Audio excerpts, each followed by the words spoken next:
Bon, ben, bonjour Louis. On s'est rencontrés au colloque scientifique à Montréal et tu as accepté de venir ici pour cette petite entrevue. Pourrais-tu nous dire qu'est-ce qui t'a convaincu de venir à cette rencontre? En fait, hein, on s'est rencontrés au congrès de l'ACFAS sur les érablières dans un contexte de changements globaux ou changements environnementaux. Puis c'est moi qui vous ai approché, hein, je ne sais pas si tu te souviens, en fait, parce que moi, je suis un résident du Stoneham, je suis un passionné de la forêt, mais j'avais vu aussi votre travail un peu dans la région, à la fois en vous voyant dans les marchés publics, hein, en vendant vos produits, mais aussi en voyant vos documentaires là, à la télé, simplement, je suis tombé là-dessus. Donc, je trouvais votre initiative très intéressante. Donc, c'est là que j'ai été vous rencontrer pour me présenter, en fait, puis en apprendre un petit peu plus là, sur vos travaux puis vos démarches. Ce que j'aimerais parler avec toi aujourd'hui, c'est d'un enjeu dont j'ai entendu parler, celui des pluies acides. Apparemment, on a réussi à régler cet enjeu. Est-ce que tu pourrais m'en dire plus, expliquer la situation, comment ça a été réglé? En fait, juste pour t'expliquer un peu, c'est quoi les pluies acides, hein?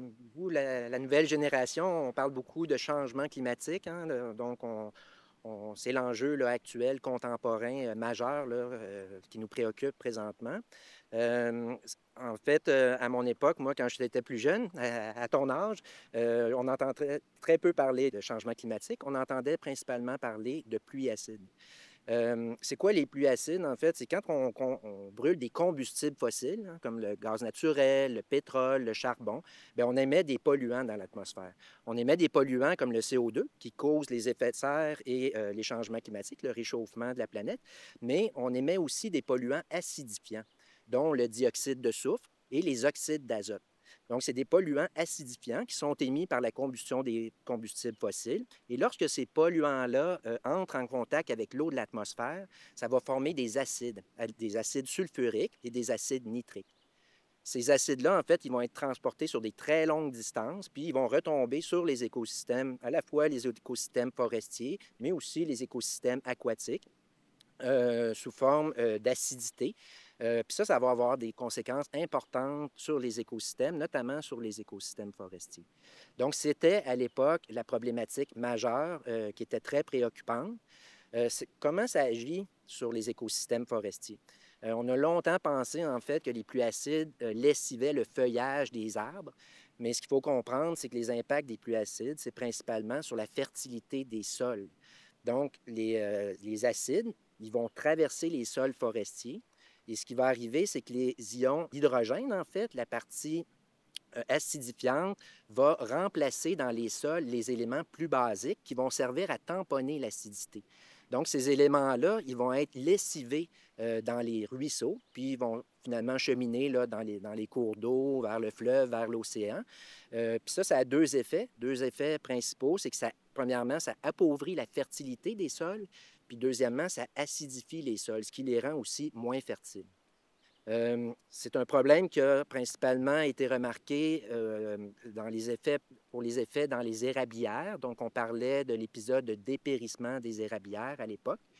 C'est un phénomène qui est caractérisé principalement par l'augmentation de la transparence des cimes, donc la baisse de la densité du feuillage, une perte de croissance, une diminution de la régénération de l'érable à sucre. Pourquoi l'érable à sucre? Parce que c'est une essence qu'on appelle calcicole, donc qui est très exigeante en calcium et qui est très sensible à l'acidité. Donc, on observait des symptômes de dépérissement des érablières qui, à force de recherche et de suivi des impacts des pluies acides, ont été associés en grande partie là, à l'acidité des précipitations. Est-ce que ça, les pluies acides, ça avait un impact sur le rendement des érablières aussi? Sur le rendement en sirop, ça n'a jamais été démontré, mais on peut très bien penser en fait que si les arbres sont moins vigoureux, si la croissance est moins importante, donc les aubiers sont moins épais, il va y avoir un impact sur la production de sirop. Malheureusement, il n'y a pas eu de recherches qui ont fait le lien direct avec la production directement de sirop. Heureusement, il y a eu des mesures de mis en place pour corriger la situation ou pour contrôler les émissions atmosphériques acidifiantes. Donc, il y a eu des programmes à la fois internationaux et nationaux, des ententes, entre autres, Canada, États-Unis, sur la qualité de l'air et le programme pan-canadien là, de réduction des émissions acidifiantes de manière à corriger la situation. Il faut comprendre que ces polluants-là, étant donné qu'ils sont transportés à grande distance, les polluants acidifiants nous venaient principalement là, des grandes industries, de l'industrie lourde située dans le Midwest américain. Et les polluants étaient transportés sur de grandes distances et on subissait les impacts, en fait, de cette industrialisation-là. Avec les mesures mises en place et les programmes, les investissements, en fait, on a réussi à baisser de façon considérable, de façon majeure, les émissions de polluants atmosphériques acidifiants. Pour te donner un exemple, on mesure là, à la station de Duchesnay, qui n'est pas très, très loin d'ici, là, de Stoneham, à peu près dans un environnement similaire, là, dont on parle du contrefort des Laurentides. On mesure la précipitation là, depuis plus de 30 ans et on observait à l'époque une précipitation avec un pH de 4,2. 4,2, pour donner une petite image, c'est un petit peu moins acide qu'une tomate. Donc, il faut comprendre que la pluie tombait avec une acidité importante. Donc, la pluie était vraiment, d'où le nom pluie acide. Est-ce qu'il Donc, goûtait acide? je ne peux pas qualifier la pluie en termes gustatifs, mais c'est certainement en termes chimiques. On observait clairement une pluie beaucoup trop acide par rapport à l'équilibre naturel, qu'on pourrait dire, de l'eau avec le CO2 atmosphérique. Donc, une pluie qui causait les dommages dont je te parlais tantôt. Au cours du temps, grâce au programme là, de correction ou de mitigation de ces effets-là, bien, on observe en fait la pluie actuellement là, qui est autour d'un pH de 5,2. Étant donné que le pH est une échelle logarithmique, bien, on peut conclure que si la pluie est passée de 4,2 à 5,2 de pH, bien, on a une pluie qui est 10 fois moins acide qu'elle l'était à l'époque. Donc, on peut considérer que, en fait, c'est une très belle démonstration comment on peut, en mettant les efforts, les programmes pour contrôler les émissions atmosphériques de polluants, comment on peut, en fait, lutter contre cette problématique-là de pluie acide. Puis jusqu'à maintenant, mais les résultats là, sont très encourageants parce qu'on arrive là, actuellement avec une pluie qui est relativement en équilibre là, avec le CO2 atmosphérique de l'air. Ce qui est très, très encourageant. En fait, c'est une très belle démonstration que les efforts là, de mitigation peuvent être bénéfiques là, pour régler, en fait, certaines problématiques environnementales. Le problème, on peut souvent le percevoir comme étant un problème réglé, mais il faut comprendre qu'on vit avec un héritage de 40 ans de précipitations plus acides que la normale. Donc, les sols, oui, se sont appauvris avec le temps. Donc, on vit avec cet héritage-là. Mais tranquillement, pas vite, l'équilibre se refait. Les mesures dans les écosystèmes nous montrent en fait que les bilans en éléments nutritifs, les sols sont en train de récupérer de cette acidité-là. Donc, tranquillement, pas vite, la nutrition, la fertilité des sols s'améliore, le pH des sols augmente, donc l'acidité diminue dans les sols, ce qui est très, très encourageant. Et puis, on voit même des effets sur la végétation. Donc, on voit la transparence, où je vous parlais tantôt du phénomène de dépérissement. Bien, les symptômes de dépérissement de l'érable à sucre sont à la baisse. Donc, on voit que les cimes se reforment, la densité du feuillage augmente, la croissance augmente, en fait, avec le temps, en réponse à la baisse d'acidité des précipitations. Et puis, le fait le plus encourageant, c'est qu'on voit que la régénération d'érable à sucre semble devenir de plus en plus abondante. Parce que la régénération, c'est l'avenir de nos forêts. Donc, en perdant en diminuant la régénération de l'érable à sucre, bien, on a hypothéqué, en fait, le devenir là, des érablières. Donc, c'est très, très encourageant comme situation.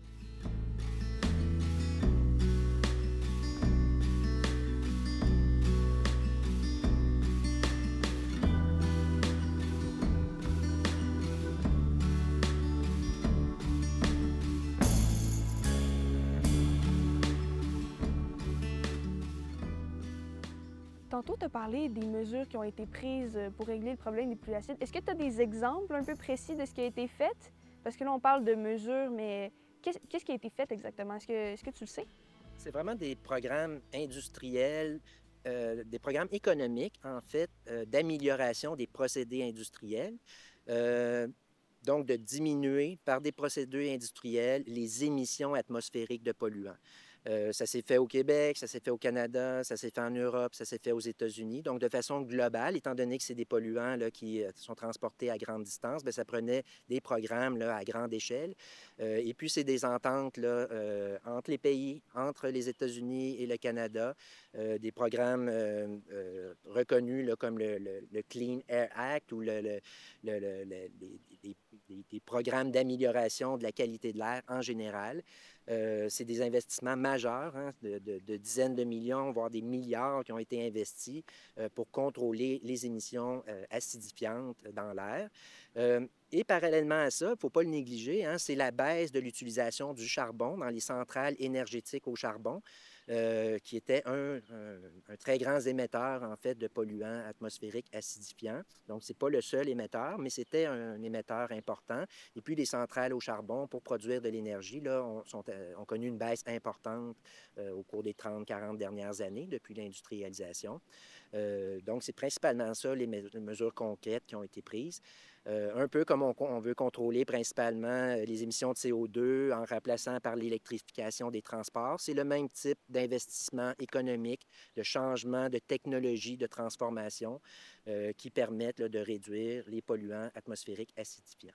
Est-ce que tu penses que ça va être possible de régler le problème des réchauffements climatiques de la même manière ou avec, je dirais pas avec autant de facilité, mais est-ce que vous pensez que ça va être possible de régler ce problème-là comme on a réussi à régler le problème des pluies acides?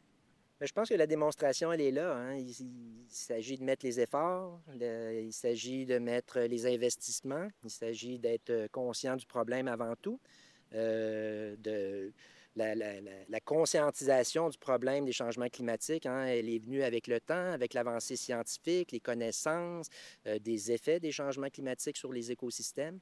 Bien sûr, la problématique, elle est majeure des changements climatiques, probablement plus difficile, où l'enjeu est plus grand que celui des pluies acides, mais certainement, et d'ailleurs, c'est la raison pour laquelle on fait tant d'investissements présentement euh, euh, pour changer nos façons de faire, pour changer nos modes industriels, pour changer principalement le transport, hein. C'est l'énergie, le problème à l'origine principalement des changements climatiques, c'est les émissions de CO2.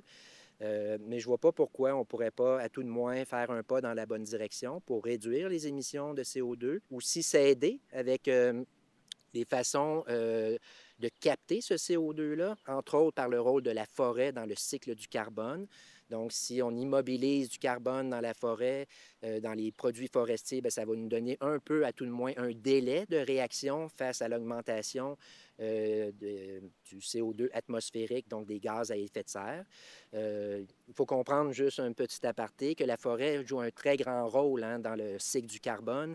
En ce moment, environ le tiers des émissions atmosphériques industrielles par l'homme est capté par les forêts. Il faut s'imaginer que si ce tiers-là des émissions atmosphériques n'est plus capté par les forêts, donc si les forêts perdent leur rôle de capter le CO2 atmosphérique, bien, ça va accélérer en fait la problématique d'augmentation des gaz à effet de serre. Donc, il faut être conscient puis bien quantifier et documenter le rôle de ces différents puits de carbone-là, de manière à contrebalancer nos émissions atmosphériques et à la fois travailler sur la baisse des émissions atmosphériques, entre autres par le changement des modes énergétiques, le solaire, l'éolien, l'électrification des transports. C'est un ensemble de mesures qui vont permettre de réduire, en fait, nos émissions de gaz à effet de serre. Si je peux enchaîner un petit peu aussi, simplement mentionner aussi qu'il y a plusieurs éléments, hein, qui sont des effets de rétroaction qui vont être plus durs aussi à contrôler. Par exemple, si on pense à la fonte des glaces, à la fonte des pergélisols qui vont engendrer aussi une augmentation des gaz à effet de serre. Donc, on a des boucles aussi là, qui sont enclenchées. La problématique, c'est dans ce sens-là que je dis que la problématique, elle est majeure.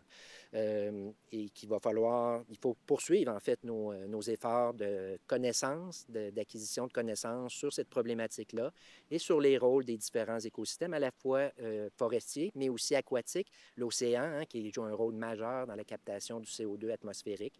donc de bien comprendre le cycle du carbone, le rôle des écosystèmes forestiers et notre rôle des écosystèmes en général et notre rôle à nous en tant qu'humains et d'émissions anthropiques là, de CO2 pour réussir à régler ou à mitiger ou à réduire les impacts, notre impact sur les changements climatiques et le climat en général. Donc, ce que je comprends, en fait, des pluies acides, c'est que c'était quelque chose quand même de très grave. Est-ce que il y avait la même ambiance de tragédie, de fin du monde qu'il y a en ce moment avec justement les changements climatiques, euh, tous les problèmes justement par rapport à l'environnement? Puis si ça n'avait pas été réglé, ce problème-là, qu'est-ce qui serait arrivé? Faut se remettre hein, à l'époque, comme je dis, moi, ce qu'on avait comme publicité, puis c'était en termes publicité médiatisée, là, c'était les pluies acides tuent, les érablières meurent, c'était ça le message. Là. En termes d'impact, c'était majeur. Hein. On voyait dans les lacs les poissons difformes, la reproduction des poissons affectés. Je vous ai parlé tantôt des impacts sur les érablières. On avait aussi des impacts sur les infrastructures. Hein. Les bâtiments historiques faits en calcaire, en vieille roche, tout ça était magané, en fait, par cette pluie-là, les sculptures historiques. Donc, il y avait vraiment des dommages, même physiques, aux infrastructures. Donc, les dommages étaient sérieux, étaient aussi médiatisés, mais c'est aussi grâce à cette médiatisation-là, à cette conscientisation-là, qu'il y a des efforts qui ont été faits en termes à la fois politiques et économiques pour régler la situation. Donc, c'est un passage un peu obligé là, de la conscientisation du problème, de la conscientisation et de la documentation scientifique pour les différents aspects. Puis j'ose pas trop imaginer ce qui se serait passé si on n'avait pas réglé le problème, parce que les problèmes étaient déjà très inquiétants et très alarmants. Bien sûr, comme je mentionnais tantôt, là, on a quand même, faut pas penser là, qu'on n'a pas d'impact présentement de ces épisodes-là pendant 30, 40 ans, 50 ans de pluie acide. Donc, on vit avec un héritage encore de cette problématique-là, mais certainement, on est dans la bonne voie pour régler ce problème-là. Euh, mais encore une fois, j'ose pas trop m'avancer ou imaginer ce qui se serait passé en termes aquatiques, en termes de forestiers, en termes de productivité même de l'agriculture, si on n'avait pas réglé ce problème-là. C'est une problématique aussi qui est encore très présente là, en Orient, donc en Europe même, la problématique est loin d'être réglée. C'est une problématique encore d'actualité. Donc, nous, on entend moins parler parce que les efforts ont probablement été plus importants, je dirais, en Amérique du Nord, mais aussi probablement plus simples à contrôler, entre autres par le fait que notre industrialisation est légèrement plus faible qu'en Europe, mais aussi par nos méthodes de production énergétique là, qui ont grandement évolué. On pense à l'hydroélectricité, entre autres. Donc, oui, en fait, je pense que oui, on était dans le même type de problème alarmant à l'époque. En tout cas, moi, ce que je me souviens quand j'étais à l'école, c'est de ça qu'on entendait parler. Puis ça m'a assez alarmé ou accroché pour en faire un métier. Hein. Ça fait 25 ans, moi, que j'étudie l'impact des polluants atmosphériques sur les écosystèmes forestiers. Donc, oui, certainement, c'était une problématique et une situation très, très préoccupante à l'époque. Donc, moi, en tant qu'individu, j'essaye de faire ma part par rapport à l'environnement. Mais toi, tu sais, c'est ton métier. Est-ce que je peux savoir qu'est-ce que tu fais au quotidien? Quel genre de tâches vous avez? Ouais.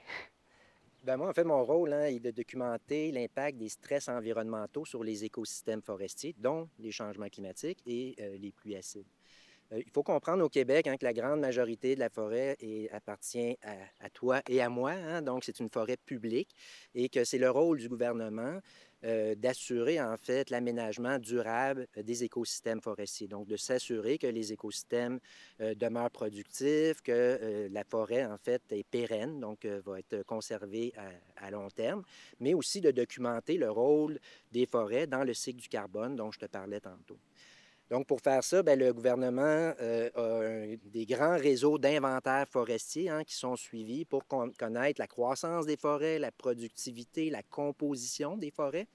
mais il y a aussi des réseaux de suivi environnementaux dans lesquels on va suivre là, à la loupe, en fait, à la fois la croissance des arbres, la nutrition des arbres, la fertilité des sols forestiers. Donc, c'est principalement mon mandat, moi, de suivre ces réseaux-là de manière à documenter l'impact des changements climatiques sur les écosystèmes forestiers. Donc, vous allez dans la forêt pour de vrai, vous n'êtes pas juste dans des bibliothèques ou dans des bureaux, c'est ça? On a vraiment des dispositifs en forêt, à la fois des grands réseaux exhaustifs, là, des centaines de milliers de placettes qui sont suivies par la direction des inventaires forestiers, mais aussi des réseaux là, plus concrets, là, où on va vraiment creuser des trous, échantillonner des sols, prendre des relevés, envoyer ça au laboratoire, déterminer la fertilité des sols. On a maintenant, avec la technologie, hein, des équipements électroniques qui sont branchés sur les arbres, qui nous permettent de suivre la croissance, le flux de sève dans les arbres en continu. Hein, à chaque 30 minutes, là, il y a des mesures qui sont prises sur chacun des appareils. Donc, c'est vraiment, là, de plus en plus, on évolue dans nos techniques de compréhension des effets des changements climatiques et du climat en général, hein, parce que c'est ça l'important, de comprendre comment le climat, comment la forêt réagit aux fluctuations climatiques. Cependant, il faut comprendre que la problématique, plutôt les écosystèmes forestiers, hein, comme je mentionnais tantôt, c'est un élément qui devrait contribuer à mitiger les effets des changements climatiques. Donc, en ce moment, ce qu'on anticipe pour les écosystèmes forestiers, là, ça fait une dizaine d'années là, qu'il y a eu vraiment une augmentation là, importante des recherches axées sur les changements climatiques en lien avec les forêts. Et de plus en plus, en fait, les résultats démontrent là, que la forêt semble bien réagir, relativement bien réagir au réchauffement du climat. Pourquoi? Principalement au Québec. Pourquoi au Québec? Parce qu'on sait que la croissance des arbres, le développement des forêts est limité, entre autres, par la chaleur, hein, la durée de la saison de croissance, la température annuelle qui fait que plus on est au sud, plus les forêts poussent vite, plus elles vont capter de CO2. Donc, les simulations ou les résultats, là, en ce moment, prévoient là, que la forêt devrait bénéficier, en fait, des effets des changements climatiques, contrairement à ce qui pourrait être anticipé. Il reste toutefois là, beaucoup d'appréhension concernant les extrêmes climatiques et c'est justement pour ça là, que les travaux se poursuivent. Donc, d'étudier les effets des sécheresses, des grands vents, des grandes perturbations, aussi des feux, de lien avec les feux. On a vu cette année, on est rendu à plus de 10 millions d'hectares de brûlés au Canada. Il faut comprendre que ça, c'est des émissions de CO2 qui sont plus fortes que les émissions anthropiques qu'on va créer cette année en termes de transport et d'énergie par l'homme. Ça, c'est créé par les feux en ce moment, relativement la même quantité. Est-ce qu'il y a un lien en ce moment avec le réchauffement du climat, avec l'assèchement? Tout ça, c'est des sujets d'études qui sont très préoccupants pour nous. Puis il y a des équipes entières là, qui sont dédiées à documenter l'effet des changements climatiques et du climat sur les écosystèmes forestiers et spécifiquement pour pouvoir documenter la pérennité du rôle des forêts dans la lutte au changement climatique. Parce que je vous ramène tantôt, quand je disais que si la forêt n'est plus là, le problème des changements climatiques va être encore plus alarmant. Donc, c'est très important de pouvoir documenter l'avenir des forêts ou l'avenir sous l'influence des changements climatiques, de manière à pouvoir anticiper, encore une fois, le futur, le climat futur, simplement. Alors, merci beaucoup d'être venu ici aujourd'hui, Louis. Je suis vraiment contente d'avoir pu poser mes questions, d'avoir des réponses, justement, de quelqu'un qui est quand même assez fiable. Mais je me demandais, pour les gens qui regardent ça et qui sont intéressés d'en apprendre plus puis qui n'ont pas la chance, justement, de pouvoir parler à des spécialistes, est-ce que vous avez des ressources ou des recommandations de lecture ou d'articles qui pourraient être pertinents? Ben moi, je suis plus axé sur la publication scientifique, hein, qui est des documents un peu plus arides. Mais évidemment, on travaille beaucoup là, sur la vulgarisation. Donc, on a des documents de vulgarisation. Il s'agit d'aller sur le site Internet du ministère. Vous allez trouver beaucoup d'informations sur le rôle des forêts dans les changements climatiques, mais aussi sur la problématique des changements climatiques en général. Donc, je vous invite là, simplement à consulter la littérature scientifique, parce que comme je mentionnais tantôt, les connaissances, en fait, sont de plus en plus abondantes là, sur le sujet. Donc, ça serait ma proposition. Et puis, lorsque vous nous voyez là, dans des événements publics ou des kiosques, bien, de ne pas hésiter à venir nous jaser puis échanger avec nous là, concernant cette problématique-là ou d'autres préoccupations là, que vous avez concernant la forêt publique au Québec.